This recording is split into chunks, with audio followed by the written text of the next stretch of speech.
اعوذ باللہ من الشیطان الرجیم بسم اللہ الرحمن الرحیم نحمده ونصلی علی رسولہ الکریم مولاي صلی وسلم دائما ابدا علی حبیبک خیر الخلق کلہم۔ میرے بھائیوں، یہ زندگی بہت مختصر ہے، یہ دنیا چھوٹ جانے والی ہے، دھوکہ ہے۔ آخرت کی زندگی ہمیشہ کی ہے، ہمیشہ رہنے والی ہے۔ دنیا دھوکہ، دنیا کی چیزیں دھوکہ، یہاں کی نعمتیں دھوکہ، سب دھوکہ ہے۔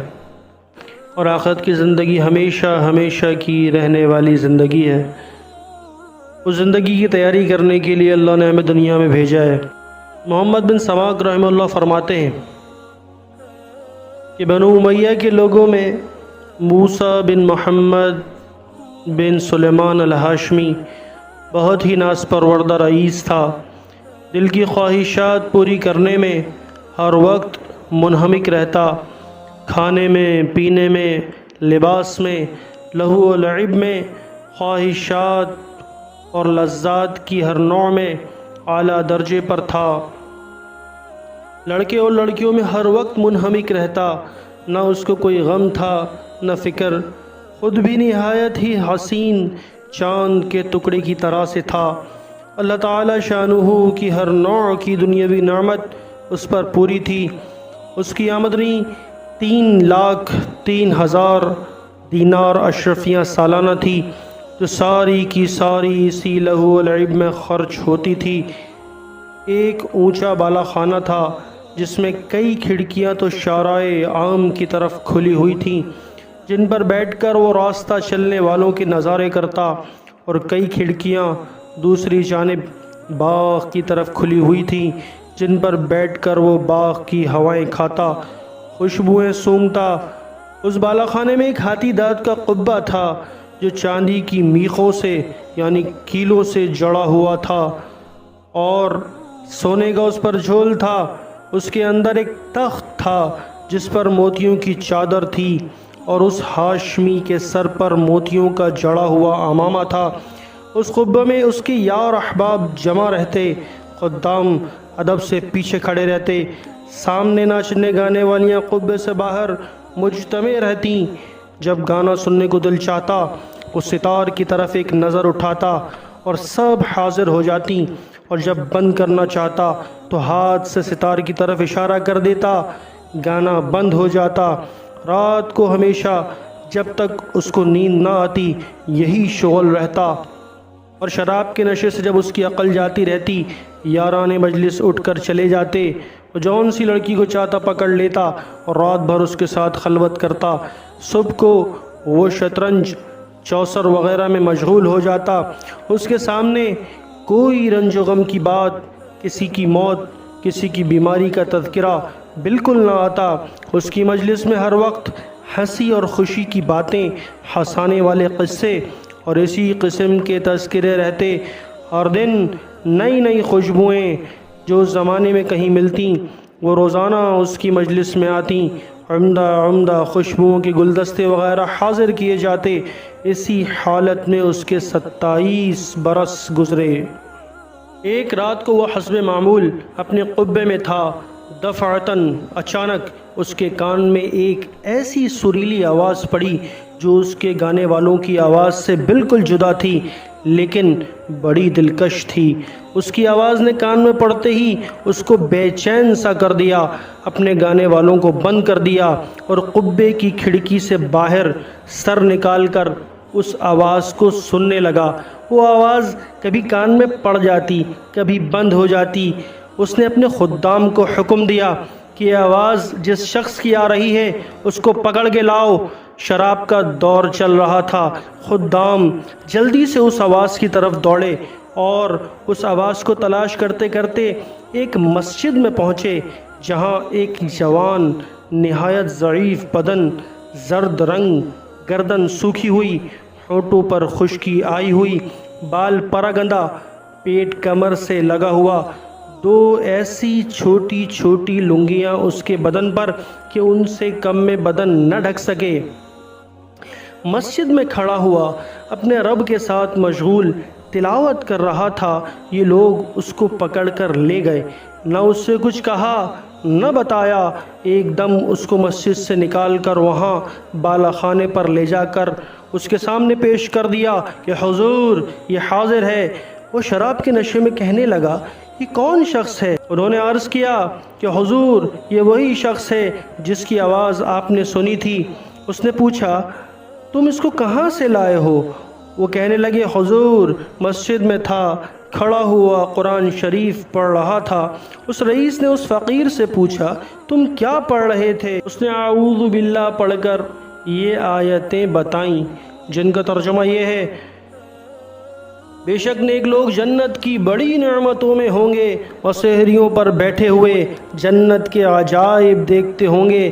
اے مخاطب، تو ان کے چہروں پر نعمتوں کی شادابی، سرسبزی محسوس کرے گا اور ان کے پینے کے لیے خالص شراب سرب مہر، جس پر مشک کی مہر ہوگی، ملے گی۔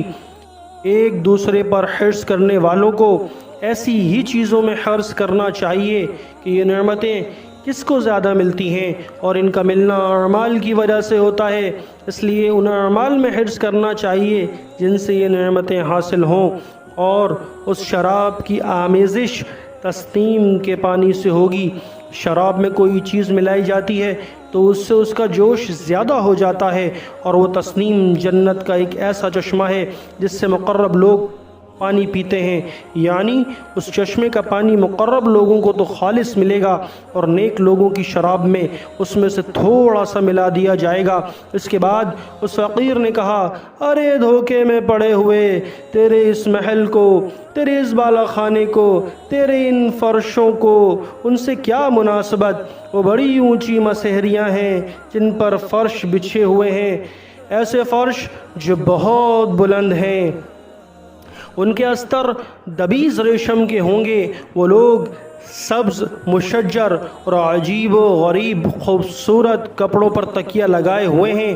اللہ کا ولی ان مسحریوں پر سے ایسے دو چشموں کو دیکھ لے گا جو دو باغوں میں جاری ہوں گے۔ ان دونوں باغوں میں ہر قسم کے میوے کی دو دو قسمیں ہوں گی کہ ایک ہی قسم کے میوے کے دو مزے ہوں گے۔ وہ میوے نہ تو ختم ہوں گے نہ ان کی کچھ روک ٹوک ہوگی، جیسا دنیا میں باغ والے توڑنے سے روکتے ہیں۔ وہ لوگ پسندیدہ زندگی میں بہت بلند مقام پر جنت میں ہوں گے، ایسی عالی مقام جنت میں ہوں گے جہاں کوئی لغو بات نہ سنیں گے، بیکار فضول بات نہ سنیں گے۔ اس میں بہتے ہوئے چشمے ہوں گے، اور اس میں اونچے اونچے تخت بچھے ہوئے ہوں گے، اور آب خورے رکھے ہوئے ہوں گے، اور برابر گدے لگے ہوئے ہوں گے، اور سب طرف قالین ہی قالین پھیلے ہوئے پڑے ہوں گے کہ جہاں چاہیں بیٹھیں، ساری ہی جگہ صدر نشیں ہے۔ وہ لوگ سایوں اور چشموں میں رہتے ہوں گے۔ اس جنت کے پھل ہمیشہ رہنے والے ہوں گے، کبھی ختم نہ ہوں گے، ان کا سایہ ہمیشہ رہنے والا ہوگا۔ یہ تو انجام ہے متقی لوگوں کا، اور کافروں کا انجام دوزخ ہے۔ کیسی سخت آگ ہوگی، اللہ تعالیٰ ہی محفوظ رکھے۔ بے شک مجرم لوگ جہنم کے عذاب میں ہمیشہ رہیں گے، اور عذاب کسی وقت بھی ان سے ہلکا نہ کیا جائے گا، اور وہ لوگ اس میں مایوس پڑے رہیں گے۔ بے شک مجرم لوگ بڑی گمراہی اور حماقت کے جنون میں پڑے ہوئے ہیں۔ ان کو اپنی حماقت اس دن معلوم ہوگی جس دن منہ کے بل گھسیٹ کر جہنم میں پھینک دیے جائیں گے، اور ان سے کہا جائے گا کہ دوزخ کی آگ لگنے کا، اس میں جلنے کا مزہ چکھو۔ وہ لوگ آگ میں اور کھولتے ہوئے پانی میں اور کالے دھوئیں کے سائے میں ہوں گے۔ مجرم آدمی اس بات کی تمنا کرے گا کہ اس دن کے عذاب سے چھوٹنے کے لیے اپنے بیٹوں کو، بیوی کو، بھائی کو، اور سارے کنبے کو جس میں وہ رہتا تھا، اور تمام روئے زمین کے آدمیوں کو اپنے فدیے میں دے دے پر کسی طرح عذاب سے بچ جائے، لیکن یہ ہرگز ہرگز نہ ہوگا۔ وہ آگ ایسی شعلے والی ہے کہ بدن کی کھال تک اتار دے گی، اور وہ آگ ایسے شخص کو خود بلاوے گی جس نے دنیا میں حق سے پیٹ پھیری ہوگی اور اللہ تعالیٰ کی اطاعت سے بے رخی کی ہوگی اور ناحق مال جمع کیا ہوگا اور اس کو اٹھا کر حفاظت سے رکھا ہوگا۔ یہ شخص نہایت سخت مشقت میں ہوگا اور نہایت سخت عذاب میں، اور اللہ تعالیٰ شانہ کے غصے میں ہوگا، اور یہ لوگ اس عذاب سے کبھی نکلنے والے نہیں ہوں گے۔ اس کلام میں اس فقیر نے جنت اور دوزخ کی بہت سی آیات کی طرف اشارہ کر دیا۔ وہ ہاشمی رئیس فقیر کا کلام سن کر اپنی جگہ سے اٹھا اور فقیر سے معانقہ کیا، گلے ملا اور خوب چلا کر رویا، اور اپنے سب اہل مجلس کو کہہ دیا کہ تم سب چلے جاؤ، تم سب چلے جاؤ، اور فقیر کو ساتھ لے کر صحن میں گیا اور ایک بوریے پر بیٹھ گیا اور اپنی جوانی پر نوحہ کرتا رہا، اپنی حالت پر روتا رہا، اور فقیر اس کو نصیحت کرتا رہا یہاں تک کہ صبح ہو گئی۔ اس نے اپنے سب گناہوں سے اول فقیر کے سامنے توبہ کی، اللہ تعالی شانہ سے اس کا عہد کیا کہ آئندہ کبھی کوئی گناہ نہ کرے گا۔